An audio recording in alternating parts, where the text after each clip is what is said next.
and they should be, because our country is falling apart. And we are proud of Aaron Lewis for making this step. We've been talking for some time, and he stood with us on many of our protests for the Bahamian people. And I think this was just natural progression. He didn't do this for politics, win, lose, or draw. He did this because he feels like the country needs to go in a different direction. And so we're proud of him. What makes it significant is not just the fact that the COI is now in the House of Assembly and now a part of the government. What makes it significant is the fact that no one has ever crossed the floor and gone to a third party before. And that shows you that the momentum in this country is shifted. And also, he's a member of the Public Accounts Committee. And we have been the Public Accounts Committee for a long time in this country, and we've been the Freedom of Information Act, per se.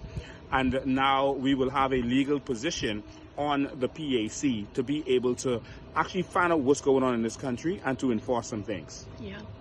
What's significant about this to you, National Chair? The significance of this is just like our leader said. No one has ever walked the floor to come to a third party before. So this moment entirely is historic for the organization, but more so for the entire country.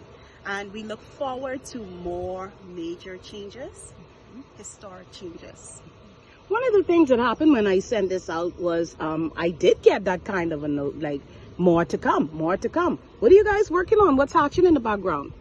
Well, of course, like, we have to keep this close to our chest. We have to keep it close to our chest. But we are definitely going to call on members of parliament from this generation and tell them that this is time for change. It's time for change. We can't keep waiting until the old guard passes the baton. We have to go and take that baton from their hands. It's time for something different. And so if you want to see change, we have to come and be that change. We have elderly gentlemen running the country now. No, it's time for our generation to take over. Mr. Lewis, how did this happen? How did this marriage, I guess, of ideas happen that he felt strongly enough to come over to the COI? What did he express to you? What did you express to him? I think it's just natural progression, and in our conversations, he was always concerned for the Bahamian people, for what was going on in this country. He always had concerns for that first, not just about politics, not just about what's going on in the FNM or what's not going on in the FNM. It was always about the country and seeing the country falling apart and not going where it should go. Our conversations have always been in that direction.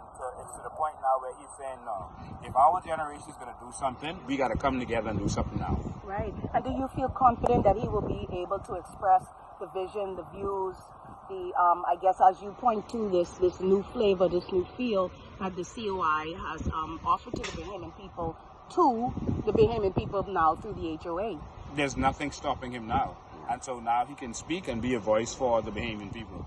And you feel confident that he could do that with the COI? Yes, I do feel confident that he can do that. Like I said, he stood with us, and I think that he can do that. And what do you want his main messages to be at this point? Maybe I could put it to my screen. Yes, the main message we would like to see is the empowerment of our Bahamian people, the empowerment of our nation. Our people has been placed down for far too long. They have been placed in lack, and we want their voices to be heard in Parliament.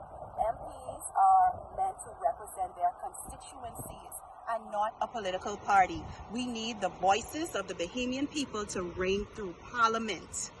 So this is what we are all about, and this is the expectation that we expect from Mr. Lewis, now sitting in power in the House. Yes, and as a national chair, you have a lot of work to do. You've been doing it in terms of readying your party for the public and for people to take that all-important vote.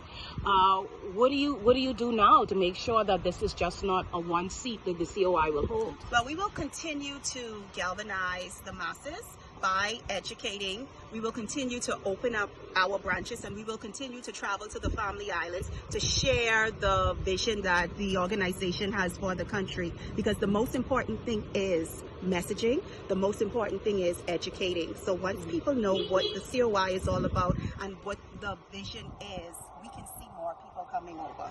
Right. And Mr. Bain, just to wrap it up, you think the Bahamian people are ready for to break this pattern? You know, FNM, PLP, FNM.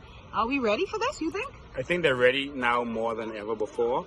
They've seen the results. No matter who goes in power, we go down, we get more taxes, we suffer more. And so I think people are ready to see real change. Thank you for talking to us. Thank you.